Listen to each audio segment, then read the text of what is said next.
Hello అండి. Welcome to our channel సాహిత్య Raju's kitchen. ఈరోజు వీడియోలో హెల్తీ అయినటువంటి టేస్టీ అయిన బనానా జ్యూస్ లేదంటే బనానా మిల్క్ షేక్‌ని ఏ విధంగా ప్రిపేర్ చేసుకోవాలో చూపించబోతున్నాను. ఖచ్చితంగా వీక్లీ వన్స్ అయినా సరే డైలీ ఒక గ్లాస్ తీసుకున్నా కానీ మన శరీరంలో ఇమ్యూనిటీ పవర్ అనేది బాగా పెరుగుతుందండి. అరటిపండు తినని వాళ్ళకి కంపల్సరీగా ఈ విధంగా బనానా తోటి ఈ మిల్క్ షేక్‌ని లేదంటే జ్యూస్‌ని ప్రిపేర్ చేసి ఇవ్వండి. వాళ్ళు ఎంతో ఇష్టంగా తాగుతారు. ఈ బనానాలో అనేకమైనటువంటి పోషక విలువలు ఉంటాయండి. ఇన్‌స్టంట్ ఎనర్జీని కూడా మనకి ఈ జ్యూస్ అనేది ఇస్తుంది. మరి హెల్తీ అయినటువంటి ఈ బనానా జ్యూస్‌ని ఏ విధంగా ప్రిపేర్ చేసుకోవాలో వీడియోలో చూసేద్దాం రండి. ఓకే అండి. ఈ బనానా మిల్క్ షేక్‌ని ప్రిపేర్ చేసుకోవడం కోసం నేను ఇక్కడ బాగా పండినటువంటి అరటి పండ్లను ఒక 3 అయితే తీసుకున్నానండి. అంటే ఒక మాదిరిగా పండినయి. ఇప్పుడు వీటిని వీడియోలో చూపిస్తున్న విధంగా పైనటువంటి తొక్కుని తీసేసి రౌండ్‌గా చిన్న పీసెస్‌గా వచ్చే విధంగా ఇలాగా కట్ చేసి తీసుకోండి. ఓకే అండి. ఈ బనానాలో మనకొచ్చేసి విటమిన్ సి అనేది అధికంగా ఉంటుంది. ఈ విటమిన్ వల్ల మనకి మెదడు అనేది బాగా పనిచేస్తుందండి. మెదడు పనితీరుని సరిచేస్తుందనమాట. అలాగే శరీరానికి కావాల్సినటువంటి పొటాషియం అనేది ఈ పండులో పుష్కలంగా లభిస్తుంది.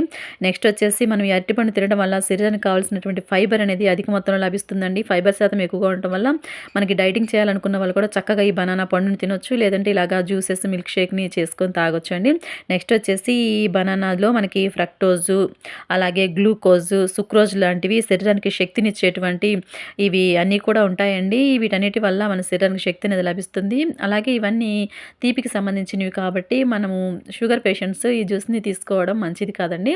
ఓకే అండి. చూసారు కదా! ఈ విధంగా బనానాని పీసెస్‌గా కట్ చేసుకున్న తర్వాత ఇప్పుడు ఈ పీసెస్ అన్నిటిని ఒక జ్యూసర్ జారు లేదంటే మిక్సీ జార్‌లోనికి వేసేసుకోండి.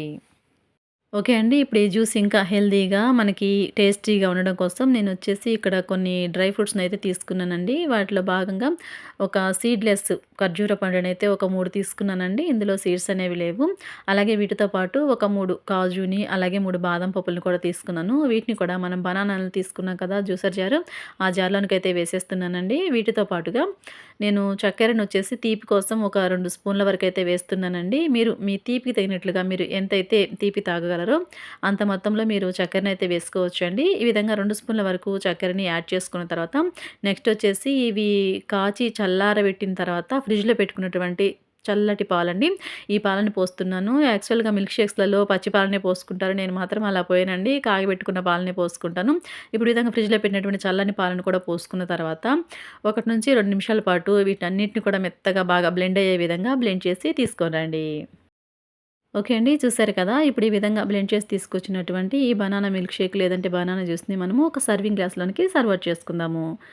ఈ విధంగా సర్వింగ్ గ్లాస్‌నైతే తీసుకున్న తర్వాత ఇప్పుడు ఇందులోనికి మనము ఐస్ ముక్కలైనా వేసుకోవచ్చండి. లేదంటే చల్లని పాలను పోసుకున్నాం కాబట్టి ఎలాగో మనకి జ్యూస్ అనేది కూల్‌గానే ఉంటుంది. ఇప్పుడు ఈ విధంగా సర్వింగ్ గ్లాస్‌లోనికి సర్వ్ చేసుకున్న తర్వాత మళ్ళీ పైనుంచి కొన్ని చాప్ చేసినటువంటి డ్రై ఫ్రూట్స్ తోటి ఇలా గార్నిష్ చేసుకొని మనం పిల్లలకిచ్చినా, పెద్దవాళ్ళకిచ్చినా, మనం కూడా తాగినా కానీ హెల్తీ అయినటువంటి టేస్టీ అయిన banana milk shake ready. Okay అండి. చూసారు కదా! మనము బనానా మిల్క్ షేక్‌ని ఏ విధంగా ప్రిపేర్ చేసుకున్నామో. ఈ జ్యూస్ అయితే చాలా చాలా టేస్టీగా ఉందండి. అలాగే మనకి ఎన్నో హెల్త్ బెనిఫిట్స్ కూడా ఉన్నాయన్నమాట. తప్పకుండా మీరు కూడా ట్రై చేసుకొని వీక్లీ వన్స్ అయినా సరే ఈ జ్యూస్‌ని మీరు సమ్మర్‌లో ప్రిపేర్ చేసుకొని తాగండి. ఓకే అండి. చూసారు కదా! ఈ జ్యూస్ ఏ విధంగా ప్రిపేర్ చేసుకున్నామో, ఈ విధానం కనుక మీకు నచ్చినట్లయితే తప్పకుండా వీడియోకి ఒక లైక్ చేయండి. అలాగే ఇటువంటి మరిన్ని కుకింగ్ అండ్ గార్డెనింగ్ వీడియోస్ కోసం మన ఛానెల్‌ని సబ్స్క్రైబ్ చేసుకొని పక్కన బెల్ సింబల్‌ని క్లిక్ చేయండి. Thanks for watching our video.